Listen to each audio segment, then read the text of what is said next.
Hello students. आज के lecture WM work organisation and management का आज हम पहला चैप्टर शुरू कर रहे हैं। यह है आपका procedure of execution of work by PWD। Public works department में किस तरह से काम होता है और क्या प्रोसीजर होता है, उसके क्या एडवांटेजेस हैं, क्या डिसएडवांटेजेस हैं, इस चैप्टर में हम वही डिस्कस करने वाले हैं। तो प्रोसीजर समझने के पहले हमें ये देखना है कि हमारे इस चैप्टर में कौन कौन से टॉपिक हैं। आपके पास सभी के पास ये सिलेबस है। सिलेबस में आप ये देखिए, serial number 1 chapter procedure of execution of work by PWD। इसमें नेम ऑफ द टॉपिक में अलग अलग टॉपिक है जिस पर हम चर्चा करेंगे। तो हमारा पहला चैप्टर का पहला टॉपिक है organisation of PWD, functions of their personnel. कि कैसा होता है वो ऑर्गेनाइजेशन, उसकी हायरार्की। हायरार्की आप लोग समझते हैं, हायरार्की मतलब नीचे से लेके ऊपर तक कौन कौन से अधिकारी रहते हैं, कौन कौन से विभाग होते हैं और उनके क्या काम होते हैं। हर एक अधिकारी का एक निश्चित काम बांटा गया है और वही उनका जो कार्य क्षेत्र है उसमें उन कार्यों का संपादन उनके द्वारा किया जाता है। उसके बाद हम इसी चैप्टर में पढ़ेंगे PWD procedure of initiating the work. PWD द्वारा किसी भी काम को शुरू करने के लिए क्या प्रक्रिया अपनाई जाती है। तो मैं आपको यहाँ बता दूं कि दो तरह से काम होते हैं। एक होता है डिपार्टमेंटल वर्क, उसके कुछ एडवांटेजेस हैं, कुछ डिसएडवांटेजेस हैं। एक होता है आपका कॉन्ट्रेक्चुअल वर्क, उसके भी कुछ एडवांटेजेस हैं, कुछ डिसएडवांटेजेस हैं, हम उस पर भी बात करेंगे, है ना। एडमिनिस्ट्रेटिव अप्रूवल क्या होता है, इसको कहते हैं प्रशासकीय स्वीकृति। और एक होता है टेक्निकल सैंक्शन, ये होता है तकनीकी स्वीकृति। इनमें क्या अंतर है, किसको हम एडमिनिस्ट्रेटिव अप्रूवल कहते हैं और किसको हम टेक्निकल सैंक्शन या जिसको हम कहते हैं तकनीकी स्वीकृति। बजट प्रोविजन क्या होता है, method use in PWD for carrying out works, contract method and departmental method, ये मैंने अभी आपसे बात की। रेट लिस्ट मेथड क्या होता है, पीस वर्क मेथड क्या होता है, डेज वर्क मेथड क्या होता है, डिपार्टमेंट मेथड क्या होता है, NMR एंड ये CMR कहलाता है। NMR is a nominal muster roll और कैजुअल मस्टर रोल यानी कि CMR। इनमें क्या अंतर है, नॉमिनल मस्टर रोल क्या है, कैजुअल मस्टर रोल क्या है, ये सारी बातें हम इस चैप्टर में पढ़ेंगे। तो सबसे पहले मैं शुरू कर रहा हूं हमारा organisation of PWD functions of their personnel. यहां पर इसको हम देखते हैं कि हमारा मैं इसके लिए आपको एक चार्ट दिखा रहा हूं। इस चार्ट से आपको बहुत कुछ आसानी रहेगी, ठीक है ना।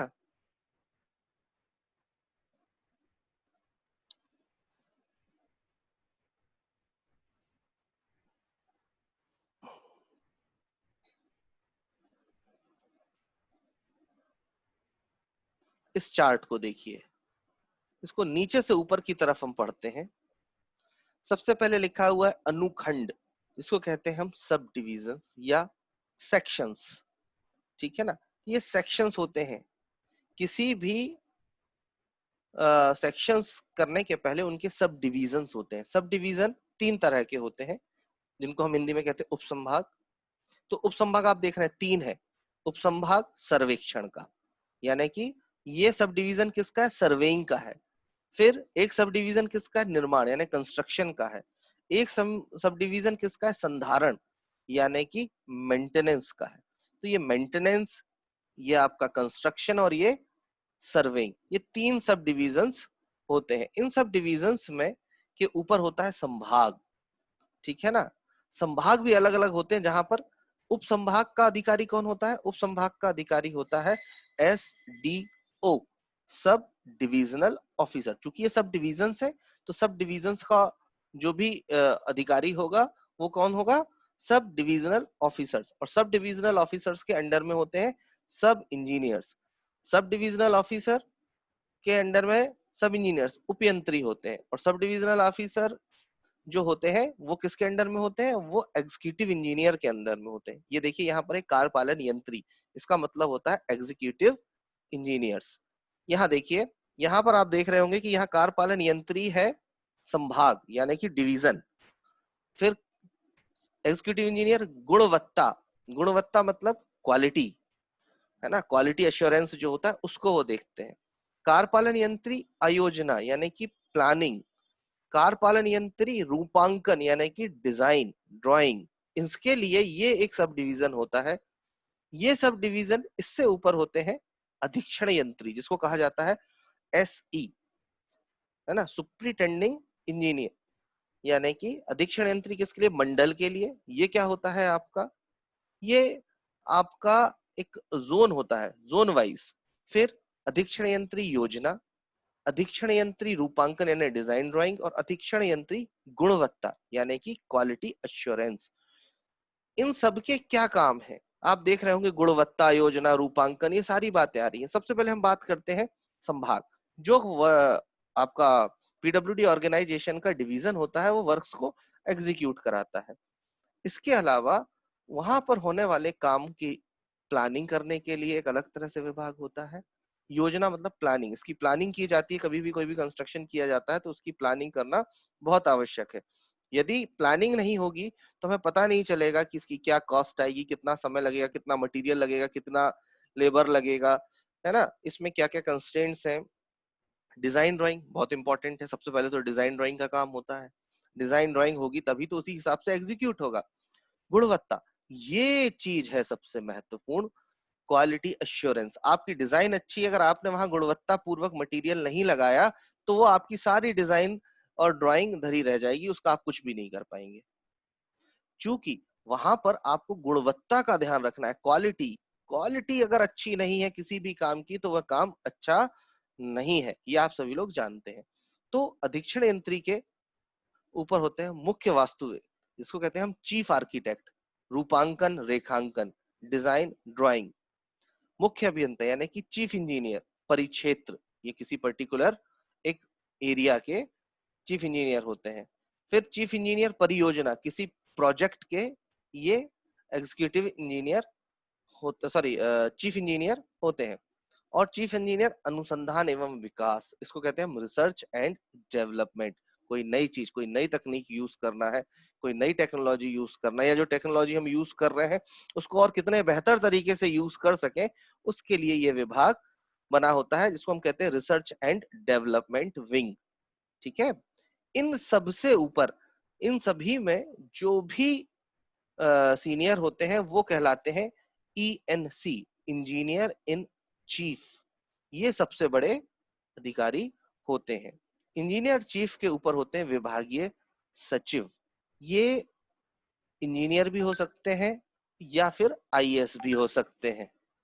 तो इसके अलावा यहाँ आपको ये भी ध्यान देना जरूरी है कि विभागीय सचिव के ऊपर होता है मंत्रालय, वो जिस मंत्री, जैसे PWD मिनिस्ट्री है तो लोक निर्माण विभाग की मिनिस्ट्री, तो इसका ऊपर से नीचे देखें तो मंत्रालय, फिर विभागीय सचिव, प्रमुख सचिव, प्रमुख सचिव के अंदर सारे आपके चीफ आर्किटेक्ट और इंजीनियरिंग इन चीफ, ठीक है ना, इंजीनियरिंग चीफ के चीफ इंजीनियर्स, चीफ इंजीनियर्स के बाद सुपरिटेंडेंट इंजीनियर, सुपरिटेंडेंट इंजीनियर्स के बाद एग्जीक्यूटिव इंजीनियर्स, एग्जीक्यूटिव इंजीनियर्स के बाद आपके सब डिविजनल ऑफिसर्स या असिस्टेंट इंजीनियर्स, और उसके बाद होता है सब इंजीनियर्स। तो ये है PWD का चार्ट, जिसके हिसाब से सारे उसमें कर्मचारी या अधिकारी कार्यरत रहते हैं। तो मुख्य रूप से कौन कौन सी चीजें कवर होती हैं, ठीक है ना, निर्माण, गुणवत्ता, है ना, योजना, और आपका research and development, design drawing, ये सब काम अलग अलग विभागों के द्वारा किए जाते हैं और इनका एक अलग अलग विभाग होता है। तो ये बात आपने देखा कि आज हमने इस पे देखा कि ये मंत्रालय हमारा, ठीक है ना। वापस हम अपने सिलेबस की तरफ आते हैं। अगला है हमारा PWD procedure for initiating the work. तो पहली बात आती है एडमिनिस्ट्रेटिव अप्रूवल की। क्या होता है एडमिनिस्ट्रेटिव अप्रूवल, इसको हम हिंदी में कहते हैं प्रशासकीय स्वीकृति। आपको कोई भी कार्य संपादित कराना है तो उस कार्य को संपादित कराने के लिए आपको सबसे पहले प्रशासकीय स्वीकृति प्राप्त करना होती है, जिसको हम कहते हैं एडमिनिस्ट्रेटिव अप्रूवल।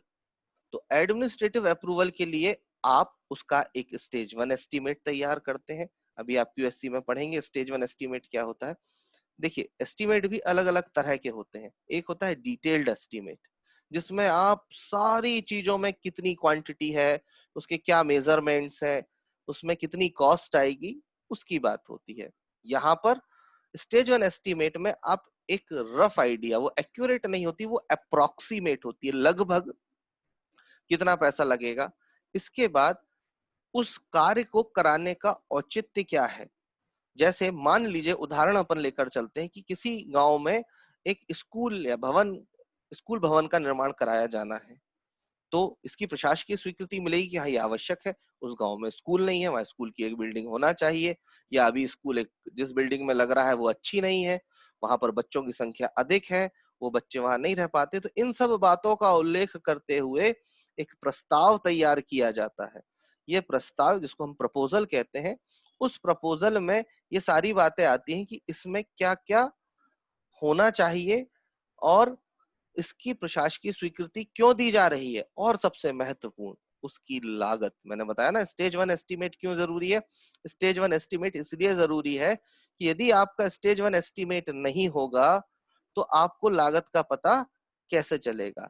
इसका आप एक रफ ड्राइंग भी बनाते हैं, लाइन प्लान, जिसको आपने अभी सेकंड ईयर में पढ़ा था, लाइन प्लान। इसके साथ एक लाइन प्लान भी लगाया जाता है, नॉट डिटेल ड्राइंग, एक लाइन प्लान की इसका नक्शा कैसा होगा, ये कहां पर होगा और इसका औचित्य क्या है। ये तो हो गई बात आपकी एडमिनिस्ट्रेटिव अप्रूवल की। एडमिनिस्ट्रेटिव अप्रूवल जब हो जाता है फिर उसका लिया जाता है टेक्निकल सैंक्शन। टेक्निकल सैंक्शन यानी कि तकनीकी स्वीकृति। हम इन दोनों पर डिटेल में बात करेंगे। ये अभी मैं आपको केवल समझा रहा हूं, मैं इस पर अभी और डिटेल में बात करूंगा कि कौन कौन से दस्तावेज इसके लिए तैयार किए जाते हैं। Technical sanction. अब टेक्निकल सैंक्शन की बात आई तो टेक्निकल सैंक्शन में क्या होगा। टेक्निकल सैंक्शन तकनीकी स्वीकृति, सारे तकनीकी पहलुओं को देखा जाएगा। इसमें डिजाइन ड्राइंग देखी जाएगी, डिटेल्ड एस्टीमेट देखा जाएगा, ये काम कहाँ एग्जीक्यूट कराना है, वहां पर क्या स्थिति है तकनीकी स्तर पर, उसके संबंध में टेक्निक और कितनी राशि इस काम में लगेगी उसकी भी गणना की जाएगी। कितना पैसा लगेगा, डिटेल एस्टीमेट बनाएंगे तो आपको पता चल जाएगा कि इसमें कितना पैसे लगने वाला है, तो हमें कितने फंड की आवश्यकता होगी।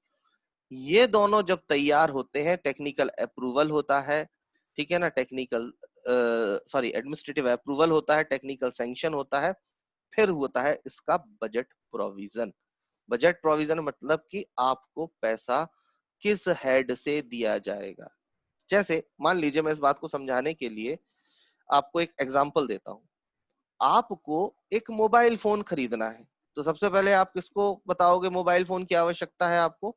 आप अपने घर में अपने पालक, अपने पेरेंट्स को बताओगे, फादर है मदर है कि हमको एक मोबाइल फोन खरीदना है। तो आप क्यों क्यों खरीदना है मोबाइल फोन। अब आप ये बता सकते हो कि नहीं, वो हमारी क्लास ऑनलाइन लगती है तो हमको मोबाइल फोन की जरूरत है, हमारे ऑनलाइन एग्जाम हो रहे हैं, हमको नेट सर्फ करना पड़ता है, इसके लिए हमको मोबाइल की जरूरत है।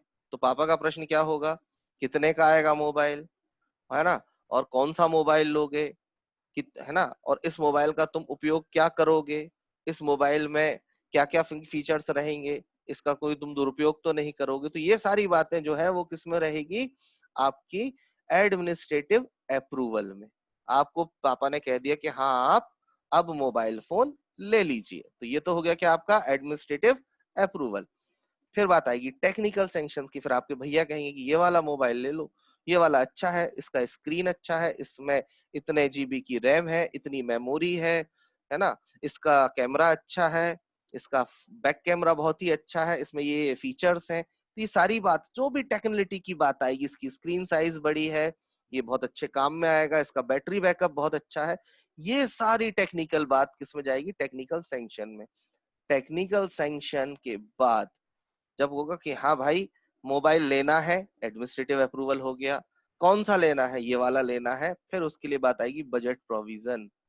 उसके लिए पैसे कौन देगा, पापा देंगे पैसे। पैसे के लिए बताना पड़ेगा कि हाँ आपने कहा था कि आप मोबाइल दिला दोगे, ये वाला मोबाइल दिला देंगे, अब इसके लिए हमें इतने पैसे चाहिए हैं, तो बजट का प्रोविजन आपको पापा देंगे। ये मैंने आपको बिल्कुल घर की भाषा में समझाया है जिससे आपको याद रहे। आपने पहले उपयोगिता सिद्ध की किसी काम की, तो हो गया क्या, प्रशासकीय स्वीकृति। फिर उसमें आपने टेक्निकल बताया कि इसमें कौन सा अच्छा होगा, कैसा होगा, कितना लेना है। अब आप कहो कि हमको आईफोन दिला दीजिए, 1 लाख रुपए का आएगा, क्या वो आवश्यक है आपके लिए? नहीं है। आपका काम 10-15 हजार रुपए के फोन से चल सकता है, तो आप वाला फोन ले सकते हैं। ठीक है, उसमें क्वालिटी भी अलग अलग है, अलग अलग ब्रांड के फोन आते हैं, उसमें से आप डिसाइड करेंगे, वो स्पेसिफिकेशंस आप डिसाइड करेंगे, वो सब किस में जाएगा, टेक्निकल सैंक्शन में। फिर पैसे की बात आएगी, बजट प्रोविजन, बराबर है। तो ये इसमें कौन कौन से दस्तावेज लगते हैं, इस सब की भी बात भी हम करेंगे। फिर बात आती है method used in PWD for carrying out works.